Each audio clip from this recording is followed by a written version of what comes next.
En su tiempo te dará su respuesta y te saciará.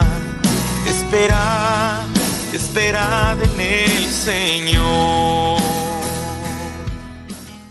Esta preciosa noche, le damos a todos ustedes la más cordial bienvenida donde quiera que usted se encuentre. En el país que usted se encuentre localizado y donde nos esté viendo y escuchando y donde usted nos esté sintonizando en ese rinconcito de su casa, sea usted muy pero muy bienvenido y reciba el saludo de nuestro pastor Jorge Fuentes y de toda la congregación Elim Central en Los Ángeles, California. Como siempre es un placer, su amigo y hermano Luis Navarro les saluda y les bendice, y en esta preciosa hora, me acompaña mi amada esposa. ¿Cómo estás, hermana Dania? Dios les bendiga, muy bien, gracias al Señor. Es un privilegio estar nuevamente aquí en este programa de Clama a mí, compartiendo con todos ustedes y especialmente con mi amado esposo. Amén. Bueno, gloria a Dios. Qué privilegio. Así que queremos aprovechar el tiempo sabiendo que aquí el tiempo nos apremia. Y como estamos estudiando las jornadas del cristiano, ya hemos visto 15 jornadas y hoy nos toca la jornada número 16, que se llama Haserot. Unos nombres medio raros, ¿verdad? Pero está basado en Números 33:17. Usted puede tener su Biblia o su computadora o su teléfono. Acompáñenos en los versículos que vamos a estar leyendo. Y Números 33:17 dice: partieron de Kibrot Hataava y acamparon en Haserot. Bueno, entonces son nombres que tal vez al sentido humano dice uno que ¿qué tiene que ver eso con el caminar del creyente? ¿Qué tiene que ver esto con el caminar del cristiano? Pero la verdad tiene mucho que ver. Hay mucho significado. Cuando nosotros nos vamos al significado de Haserot, la palabra Haserot significa celos. Y eso me llama mucho la atención. Así que en esta hora vamos a hablar de lo que son los celos. Yo no sé cuántos son celosos, pero en esta hora vamos a leer lo que dice la palabra y qué es lo que nos dice el Señor. Mi hermana Amén. Dania. Permíteme. Amén. Me llama la atención porque anteriormente en el tema número 15 dice que llegaron a Kibrot Hataava y de ahí de Kibrot Hataava salieron a Haserot. Pero el significado de Kibrot Hataava significa codicia. Entonces me llama la atención porque cuando hay codicia dentro de nuestro corazón, cuando hay codicia dentro de nosotros, ahí se empieza a reproducir el celo. ¿Y cómo va todo encadenado? Va a ser una cadenita. Es un círculo vicioso. Uh-huh. Cuando en el Señor no existen círculos viciosos, sino que en el Señor hay círculos virtuosos. Y esa es la gran diferencia en que aquí, salieron de la codicia, pero como había mucha codicia en el corazón del ser humano, codicia en el corazón del cristiano, porque aquí le estamos hablando al cristiano, no le estamos hablando a la gente que no tiene a Cristo en su corazón, nos estamos hablando a nosotros mismos, a nosotros como pareja, a ti mi hermano, hermana que estás en tu casa, esposo, esposa que estás en tu casa. ¿Cómo está tu matrimonio? ¿Hay codicia entre ustedes dos? ¿Hay celos entre ustedes dos? Y vamos a ver el celo. Hay dos tipos de celo que a mí me llaman la atención. Amén. Amén, sí. Hay un celo que la palabra nos dice, el celo santo, que es el celo del Señor hacia nosotros. Amén. Como el Señor cela nuestra alma, nuestro ser, para que nosotros podamos caminar en rectitud delante del Señor. Y también existe el celo implantado por parte del enemigo, ¿verdad?, en las almas del ser humano, el celo no bueno. Amén. Sí, es algo muy tremendo porque vamos a desglosar ahora el celo de parte de Dios y el celo humano. Entonces, en Números 12, 1-10, a mí me llama la atención cómo es de que yo siempre le he dicho a mi esposa de que cuando uno ama, uno cela lo que ama, pero es con un límite. No es un celo extravagante, no es un celo al extremo, porque me llama la atención Números 12, capítulo 12 del 1 al 10, Y nosotros ahí miramos de que Aarón y María murmuraron de su hermano, de Moisés. Y lo tremendo, a mí me llama la atención, porque yo estaba leyendo y me llama la atención porque los tres son hijos, eran hijos, ¿sí o no? Amén. Va. Pero ¿qué sucedió? De que entró una codicia en ellos. Fíjense, entró Kibrot Ataaba en ellos, entró una codicia, y al entrar la codicia ocurrió el celo. Porque empezaron a decir, bueno, y Moisés, pues, ¿a poco solo con Moisés? Como dijo el hermano mexicano, ¿a poco solo por medio de Moisés va a hablar Dios? No, si nosotros también. Y aún más, dice que lo empezaron a señalar porque se había casado con una mujer que venía Tsunamita. Exactamente. Y la menospreciaron. La menospreciaron, y ahí es donde nace todo. Pero ahí viene el racismo. Exactamente. Así que, hermano, el racismo ha existido desde años hasta atrás, miles de años. Entonces me llama la atención, mi hermana, porque en ellos existió ese racismo, como lo decías, y empezaron a excluir a la mujer cusita, a la esposa de Moisés. Tal vez era morenita. Y más que nada nos diga que sí, ¿verdad? Y la empezaron a menospreciar. Y cuando empezaron a hacer eso, y aparte de eso empezaron a hablar mal de Moisés, y Moisés dice que era el hombre más manso de aquel entonces. ¿Tenía sus errores, sí o no? Sí, porque también existía en él el enojo cuando mató al egipcio. Exactamente.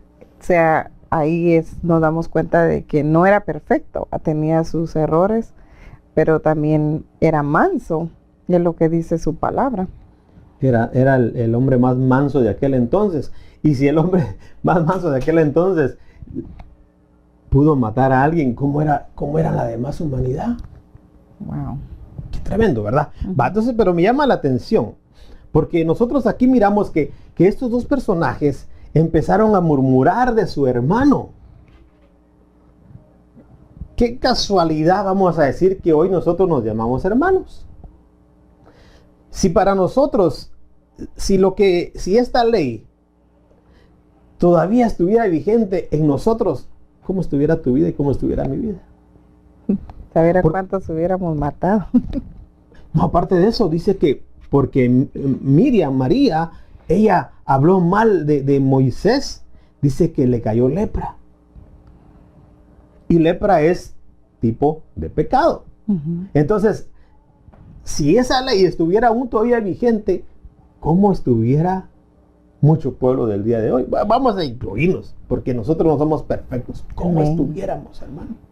¿Cómo estuviera tu vida? ¿Cómo estuviera mi vida? ¿Cómo estuviera tu matrimonio? ¿Cómo estuviera mi matrimonio?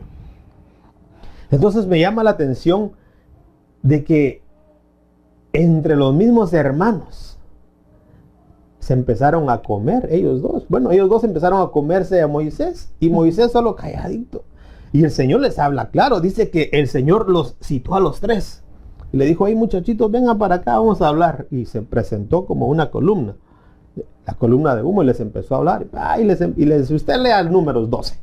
Y ahí usted se va a dar cuenta, porque aquí el tiempo nos apremia. Pero se va a dar cuenta que el Señor no hace acepción de personas. No. Pero sí premia al que le ama. Amén. Sí premia al que le busca. Porque les dice, dijo, voy a hablar cara a cara con Moisés. O sea que el ser fiel, hay recompensa. La recompensa. Por eso esa es su palabra, que no es del que corre ni del que quiere, sino de quien el Señor tiene misericordia. Hay muchos que pelean un puesto en el camino del Señor, y no es el que lo está peleando, sino quien el Señor quiere usar. A veces, como hijos de Dios, entra el celo en nosotros cuando viene una persona nueva al Evangelio y viene así que a pasos agigantados, sediento, y el Señor empieza a levantar a esta persona en el Señor, y los que ya estamos viejos por dejadez o por descuido, por enfriamiento, nos estancamos y vemos que el que viene entrando apenas está a pasos agigantados y a veces hasta nos pasa. empezamos nosotros también a murmurar y entra el celo en nosotros y queremos y llegamos a hacer lo que hizo María y Aarón con su hermano. Ajá. Empezamos a murmurar del que entra al evangelio sin darnos cuenta cuánto daño podemos causar al alma del que está entrando, en lugar de nosotros motivarlo y de decirle algo bien lindo que yo he aprendido en el Señor es en la alabanza. Una vez una hermana llegó nueva y le digo, hermana, bienvenida a la alabanza, gozate y metete y que el Señor te use. Y me dice la hermana, nunca pensé que me fueran a dar la bienvenida aquí en la alabanza. Dice, yo venía con temor que me fueran a rechazar o que me fueran a hacer a un lado y me siento bendecida con esa bienvenida, dice, que tú me diste. Entonces, a veces es difícil porque somos seres humanos y la maldad está en nuestro ser. Entonces, debemos de ser de bendición y no de piedra de tropiezo para los que están entrando. Esa es una manera en la que podemos ver nosotros el celo que el enemigo pone en nosotros como los hijos de Dios. Tenemos que tener mucho cuidado con eso. Eso es bien tremendo porque eso es lo que está hablando en Números 12. El celo entre los mismos hijos de Dios que están peleando un puesto. Y la palabra clave que tú dijiste fue de que por dejados. Porque Dios tiene un plan y un propósito para cada uno de nosotros. Uh-huh. Si Dios te llamó, te escogió y te salvó, no es solo para que calientes una banca. Uh-huh. No, Dios te llamó con un plan, con un propósito. Y muchas veces lo que queremos nosotros es de que, bueno, si Dios me llamó, bueno, ¿dónde está mi púlpito? ¿Dónde está mi iglesia? No es así. No es así, hay que empezar desde abajo. El niño recién nacido no empieza ya, no salió ya grandote y hasta con una voz bien ronca, hola papi, hola. No. Empezó y todo tiene su proceso. Lo mismo es en el cristianismo. Uh-huh. Entonces me llama la atención a mí esa clase de celo, el celo humano. Porque el celo normal en el hombre es de que si yo amo algo, yo lo voy a celar. Por ejemplo, yo a mi esposa, yo amo a mi esposa. Y yo la voy a celar en el aspecto de cuidarla. No voy a andar, ¿con quién estás hablando? ¿Por qué estás así? ¿Por qué lo miraste? No, eso no es así. Pero hay un celo con su límite. ¿Por qué? Porque lo que tú amas, lo celas. Lo que te costó, lo celas. Vamos a usar un ejemplo material. Te compraste tu automóvil y te costó, vamos a decir, una cantidad, unos $20,000. ¿Cómo haces tú con tu carrito? Este carro está nuevo así, y lo empiezas a matar, no lo lavas, y lo mismo te da que si le pasan un rayoncito, lo mismo te da si se pone bien sucio o se sube alguien con zapatitos un poquito sucios, especialmente cuando llueve y con el lodito. ¿Qué es lo que haces tú dentro de tu vida? Tal vez no lo dices, pero en tu mente, ¿qué dices? Ya me ensuciaron mi carro. Eso es un celo. ¿Por qué? Porque te costó dinero. Exacto. Y ese es el celo natural. Entonces lo mismo con tu pareja, con tu esposa, con tu esposo. Cuídalo. Célalo en su vida espiritual más que nada. Yo bendigo a Dios por la esposa que el Señor me regaló. Porque es una mujer que me cela en el ámbito espiritual. No me deja que yo me quede parqueado, que me quede estancado. Y ahí tenemos nuestro retoño, que también, ahí está ella también, que papi, vamos, y papi aquí, y papi allá, y ahí está. Me motivan y eso me llena a mí de alegría, porque yo sé que me aman y me celan en el celo del parte del Señor. Amén. Ahora, hay un celo enfermizo. El celo enfermizo es bien tremendo porque hay lo que dice el diccionario, vamos a decirlo así, pero dice que los celos, dice, en pequeñas dosis son saludables, explica. E incluso pueden calificarse de románticos, pero cuando son excesivos, pueden resultar enfermizos y llegar a causa irremediable dolor. Y eso conduce en una pareja al divorcio e inclusive hasta la muerte. La muerte. Porque cuando hay un celo enfermizo, no saben ni qué hacer y hasta pueden ir a cometer un asesinato.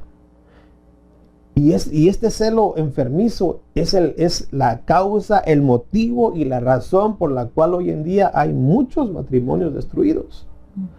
Y también, bueno, es culpa de aquel que también le gusta andar de picaflor, porque eso es así. Hay hombres que no están conformes con lo que tienen y andan viendo que miran. Y eso no es así. Si tú te casaste, séle fiel a tu esposa. Si tú te casaste, mujer, séle fiel a tu esposo. Cuando yo le decía y le digo siempre a mi esposa, no me seas fiel a mí. Séle fiel a Dios. Séle fiel a Dios. Y yo no voy a andar celando a mi esposa. Mira, ¿por qué miraste al hermano así? Mira, lo saludaste mucho así. Le apretaste mucho la mano. No, hermano, no. Yo no la voy a celar porque yo sé que ella es una mujer, una sierva de Dios que se cuida y que me cuida. Y como ama a Dios, cuando ama a Dios, le es fiel a Dios. Y cuando le es fiel a Dios, automáticamente me es fiel a mí. Así de sencillo. Entonces no tenemos necesidad de andar con celos enfermizos. Amén. Amén.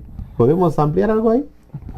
Sí, es tremendo, ¿verdad? Cuando la persona tiene un celo enfermizo, dice que esa persona no tiene paz en su corazón, no duerme, y cuando está descansando, en su mente maquina qué maldad puede llegar a hacer o cómo puede llegar a controlar a su pareja. Entonces ya la pareja ya no tiene vida, ya es un infierno su matrimonio.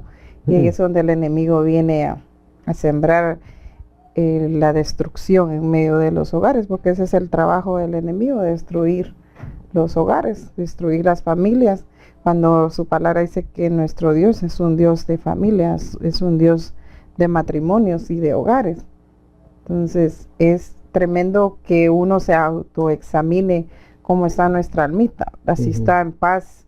Si nosotros tenemos la plena confianza en el Señor, como siempre nos lo ha predicado nuestro pastor, dice que nuestra confianza tiene que estar plena en el Señor y confiar plenamente en nuestro esposo. Una persona que ya está enfermiza, el enemigo empieza a minar su mente a manera de que el esposo o la esposa está trabajando y la persona enfermiza está en la casa pensando que está a saber haciendo qué. No se le puede ni siquiera ponchar la llanta del carro porque ya está pensando que saber dónde se quedó. Amén. Amén. Eso, perdón. Eso es algo tremendo porque suceden accidentes, a veces uno tiene que quedarse tarde del trabajo. Y a veces la pareja tiene medido el tiempo, el hombre o la mujer. Bueno, si saliste a las 5 de la tarde de la casa, del trabajo para la casa, son que 12 millas, y en 12 millas, bueno, te doy 20 minutos. A las 5:20 en punto tenés que entrar. Pero aquí en California, el tráfico es impredecible, porque si vas a caminar una milla, esa milla se te puede hacer una hora por un accidente que pueda ocurrir. Exacto. Sí, o sea, precisamente hoy que hubo un accidente bien fuerte en una de las áreas acá, cerraron el freeway por 8 horas, ¿se imagina? Y un celo enfermizo, ¿a dónde te fuiste? ¿Con quién te fuiste? Y a huelerlo, ¿verdad? Y a huelerlo, a ver si no huele a otra persona. Pero miremos Deuteronomio 5:9. Miremos el celo santo de Dios.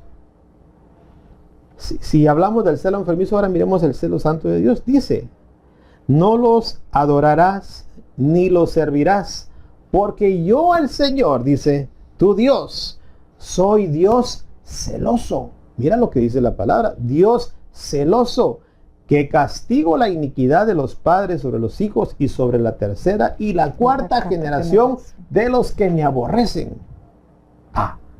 Aquí nos dieron una gran clave. No, aquí dice, no se arrodillen ante ellos ni hagan cultos en su honor.